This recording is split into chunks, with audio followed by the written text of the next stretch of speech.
আসসালামু আলাইকুম। এই যে রান্না করতেছি ঢেঁড়স আর হলো কি চিংড়ি মাছ। এত ভালো লাগে এই খাবারটা। আমরা জানি যে মানুষ বলে যে নারীদের কোনো ঘর নাই। হ্যাঁ, নারীরা হলো বাবার বাড়ি থাকে, তারপরে শ্বশুর বাড়ি, তারপরে স্বামী বাড়ি, তারপরে সন্তানের বাড়ি। নারীদের নিজস্ব কোনো ঘর নাই। অথচ নারী ছাড়া ঘর হয় নাকি? আমি তো এইখানে কোথাও দেখি না যে নারী ছাড়া ঘর হয়, নারী ছাড়া বাড়ি। সেটা আবার বাড়ি নাকি? কারণ নারীরা হলো না থাকলে একদিন বাড়িতে, সেই বাড়ি তো বাড়ি না। তো যারা বলে নারীদের বাড়ি নাই, ঘর নাই, তারা আসলে ভুল। নারী ছাড়া বাড়ি হয় না। বাড়ি হতে হলে অবশ্যই নারী হতে হবে।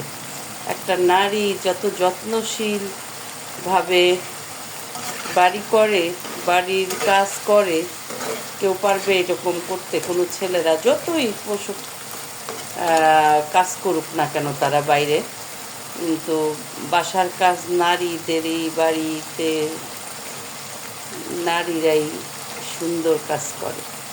এবং নারী ছাড়া কখনো বাড়ি হয় না। যে কোনো নারী হতে হবে, হয় মা, না হয় বোন, না হয় একটা না একটা নারী। তো যে কোনো নারী তো অনেক ধরনের রূপ নারীদের। নারীদের কি একটা রূপ? নারীদের বিভিন্ন রূপ। একবার হয় মেয়ে, একবার হয় প্রথমে মা, তারপরে হয় মেয়ে, তারপরে হয় বোন, তারপরে হয় বউ। বউ আমরা হয়তো মনে করি নারী মানে বউ, বউ মানেই নারী। কিন্তু নারী তো অনেক রূপ নারীর। যেমন এই যে আজকে রান্না করতেছি, এটাও নারী। আমরা যেভাবে রান্না করব, হ্যাঁ, ছেলেরা যতই ভালো রান্না করুক, মেয়েদের মতো কি পারবে? আর একটা সংসারের মেন প্রাণ কেন্দ্রই হলো মেয়ে মানুষ, নারী। অতএব নারী ছাড়া বাড়ি সম্ভব না। নারীদের অবশ্যই বাড়ি আছে।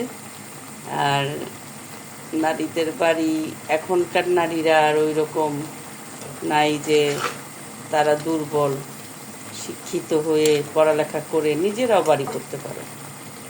অতএব এখন সেই দিনটা ভুলে যেতে হবে, নারী ছাড়া বাড়ি। অবশ্যই নারী